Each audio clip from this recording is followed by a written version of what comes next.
it's Rachel. So if you follow this YouTube channel, in which case, thank you from the bottom of my heart. I appreciate it.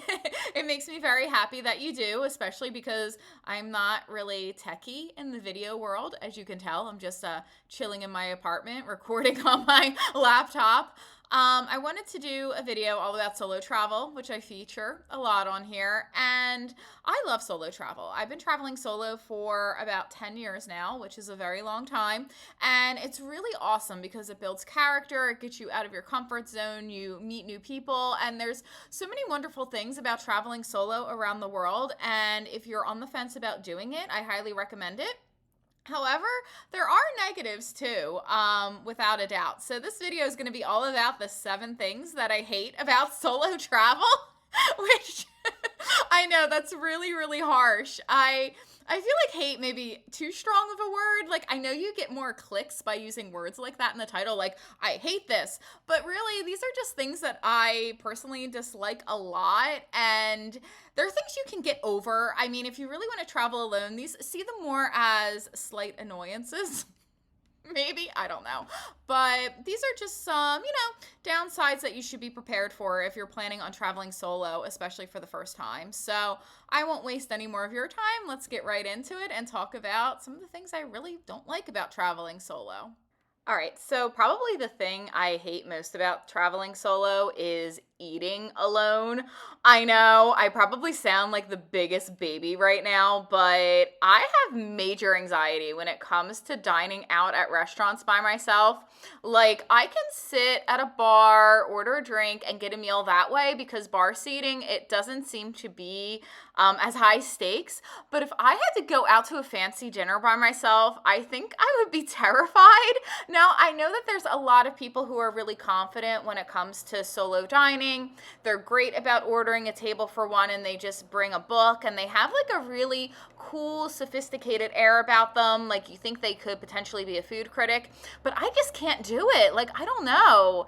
I get very nervous about it, and I always wonder if the people in the restaurant are judging me and thinking that I'm a loser with no friends. So this is just a hang up that I have, which is solo dining, and it's definitely one of the biggest downsides for me as a solo traveler. I don't do well with it, despite having all of these solo trips under my belt. So as always, if you have any advice for me, I would gladly take it.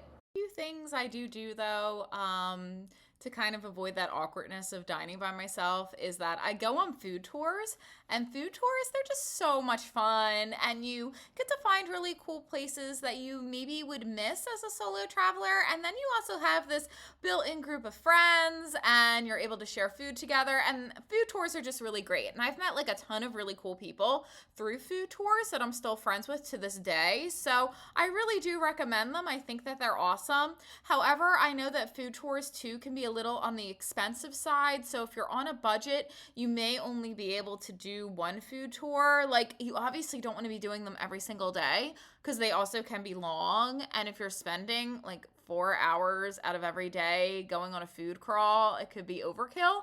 But I do really like them as a solo traveler. And then honestly, I just go anywhere that's casual, anywhere with a bar that has communal seating, because if it's one of those like restaurants where it's like really fancy, like candlelit dinner, nice silverware, romantic, I just can't do it. I can't do it, guys. I can't do it. So if you're braver than me, feel free to share your stories in the comments. The next thing I hate about solo travel is how expensive it is, especially in pricey cities and in the United States where staying in a hostel is not as common and you have to pay for a double room. It can be a fortune.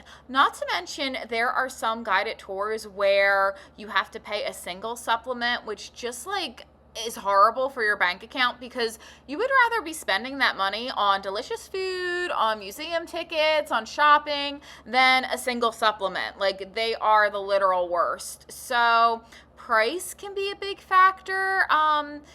in your solo trip. Like, you really have to like look into the cost of hotels, and are there hostels available? Am I okay with staying in dorm rooms? Is there a hotel that offers single rooms and not just a double? Like, I swear everything is set up for a double income, and it's really annoying and really frustrating. So when you travel alone, you do have to be a bit smarter about your budget, because those costs can add up real fast, especially in comparison to, say, sharing a hotel room with a friend. It's just a lot of money, and it sucks. There's really no way to get around it unless you purposely go out of your way to pick more affordable destinations. But yeah, the money thing, hate it. So, another mild annoyance that I have as a solo traveler has to do with the airport. In particular, all of your luggage in the airport. Now, I did a review video a couple weeks ago all about my United credit card, and it's really nice because one of the benefits of that card is you get 2 checked bags. However, I don't always feel like checking my luggage, especially say if it's like a quick 4-day trip and I have just one small carry-on and I want to hit the ground running as soon as I get there. I don't necessarily want to hang out in baggage claim for that. So at the end of the day, like, you're responsible for all your luggage. Like, if you have a friend with you or a family member, they can keep an eye on your stuff if you need to use the bathroom. But if it's just you have to take all that crap into the bathroom stalls with you. And the bathrooms in airports, like, they're gross first and foremost, and also, like, those stalls are tiny, and it's annoying having to take all your stuff with you. It's annoying. It's not the end of the world. I know I sound like a big whiner, because, like, really, in the grand scheme of things, is it a huge problem? No, it's not. But it's just one of those little frustrations as a solo traveler, especially like if you are in a crowded terminal and you find a super comfortable seat and you're waiting, but then you have to use the bathroom and there's no one there to watch your stuff, and you have to give up your seat, and then when you come back, it's gone. Yeah, it kind of sucks a little bit. Again, not the end of the world, but still just like a little annoying, just a bit. Another annoyance that I have as a solo traveler is when I get lost. Now, getting lost, it's really not the end of the world. It can actually be kind of fun if you're in a super cool neighborhood, or if you decide to get lost on purpose. For example, Venice is an absolutely wonderful place to just get lost and explore. But if you're completely by yourself and you get hopelessly lost, it's really not that fun, like, at all. And it can be kind of scary. If you're lost with a friend or a family member or a spouse, it's a little less stressful. But if you have no idea where you're going and you're by yourself, yeah, that's kind of freaky. Honestly, my advice for avoiding getting lost is to always have a backup phone charger with you. I know a lot of us use digital maps to get places. I always go in the wrong direction even with Google Maps, but it's still a really big help to have that. So always have a charger with you. If you don't feel comfortable taking out your phone in public, say if you're in a really like crowded square, for instance, and you're not sure if there could be pickpocketers, then go into a shop or go into a church and check your phone there for directions. Another thing you may want to do is always have a physical map on you. You can always pick up these maps at hotels or at the tourism office, and having those paper maps as a backup is a really big help. Like, especially if your charger dies. I mean, you never know. Technology can be fickle. So it's always good to have those paper maps just as a backup. Talk about the most obvious downside to solo travel, and that has to do with safety. As a solo traveler, you do need to be aware of your surroundings a lot more than if you were traveling in a big group, because I do think it's true that there is safety in numbers. If you're with a big group of friends, it's less likely that someone will try to mess with you or scam you. And when you're traveling solo, you may not want to go around a lot by yourself at night. I know even for me, it's something that I'm super cautious of because, I mean, honestly, to be blunt, 99.9% of the people out there are helpful, good people, and they don't want to hurt you. I don't want to spread this idea that every time you travel solo, there are a bunch of like thieves around the corner waiting to get you, because that's just not true. The vast majority of people I've met have been super kind and wonderful, but safety is definitely more at the forefront of your mind when you're traveling by yourself. So just as like a recommendation, if you're not comfortable, say, going out at night, my advice is to book a guided pub crawl or to book a ghost tour or something like that where you're around other people and feel a bit more confident. Also, if you're concerned about safety, definitely get travel insurance because that also protects you if you get sick. If you're a U.S. citizen, you can enroll with the STEP program, which is with the State Department. That way, the embassy and your destination will know about your trip and you'll receive updates of anything that you should know about. And share your itinerary with your friends, your family. That's definitely a big help too. There's a lot of things you can do as a solo traveler to stay safe because I know that's really like the biggest downside, that you're scared as a single person, that you're an easy target. But there are things you can do to at least mitigate the risk. I never want to victim blame or ever say that somebody is at fault for a crime happening to them because that's just not true. A crime is caused by a criminal and that's it, point blank. But just to give yourself some extra protection, it's good to notify your friends and family to have those backup documents. So another thing you can do if you're worried about it, take a picture of your passport, because if you lose your passport, it's so much easier to get it replaced if you have another copy of that page with your photo. Maybe keep a spare credit card or debit card in the hotel locker in case your valuables are stolen. So just use common sense and use some extra safety tips when you're traveling alone. And honestly, you'll probably be fine. I've never had a really super bad experience with this.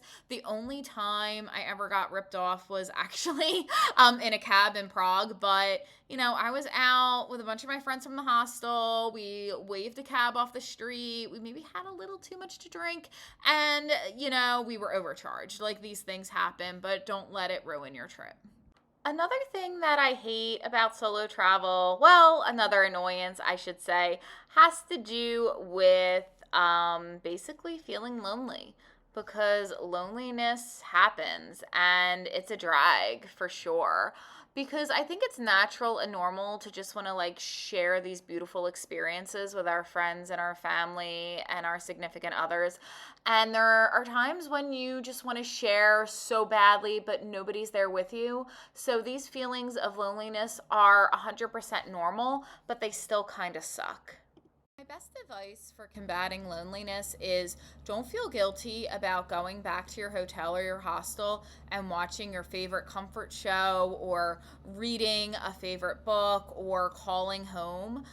You don't have to be outside exploring every second of every day. If reaching back out to people who care about you reassures you and helps you get through the rest of your trip, it's 1,000% worth it.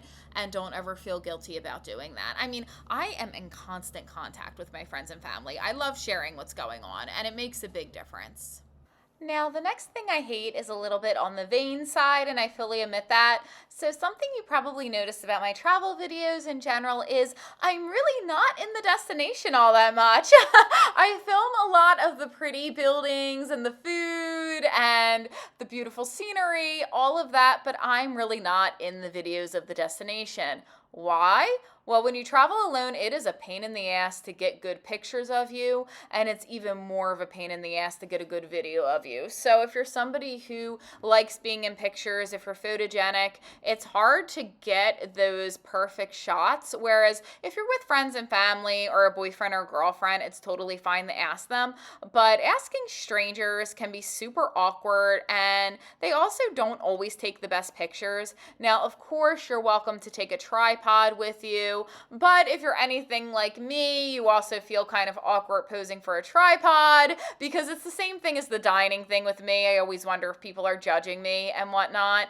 It's funny because when I go on blogger trips or influencer trips, I actually at restaurants tell the people around me that I'm working so they don't think I'm a crazy person. But yeah, getting good pictures of yourself is really, really tough on a solo trip. So if you really want to have a good photo shoot, I definitely recommend a website called Flytographer, where you can hire a professional photographer to take pictures of you.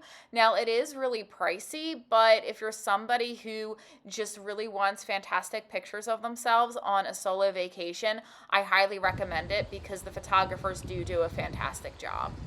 So, my last hate of solo travel has to do with other people, actually, like something that's not relevant to you at all. But instead, it has to do with people who may judge you for traveling alone, like people who you love and respect. You can get some pushback and negativity.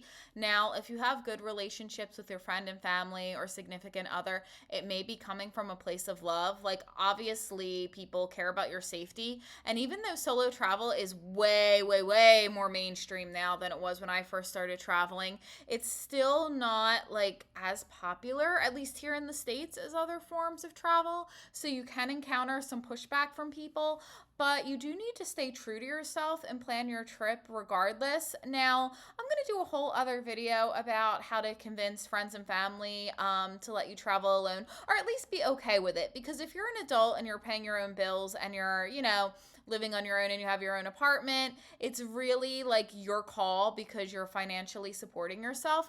But still, I'm a chronic people pleaser and I like making people happy. So I totally understand that the pressure sucks. So I definitely feel you on that. It's hard when the people you love most give pushback, and it's difficult to navigate. So that's definitely one of the downsides of solo travel that can really suck. So I hope this video wasn't too much of a bummer. Honestly, solo travel is the best ever. Like, I absolutely adore it. But I wanted to give you all kind of a fair and balanced perspective about what to expect when traveling alone and some of these downsides. However, they're all like really little things. I mean, I'll be lonely in Tokyo enjoying Michelin star sushi.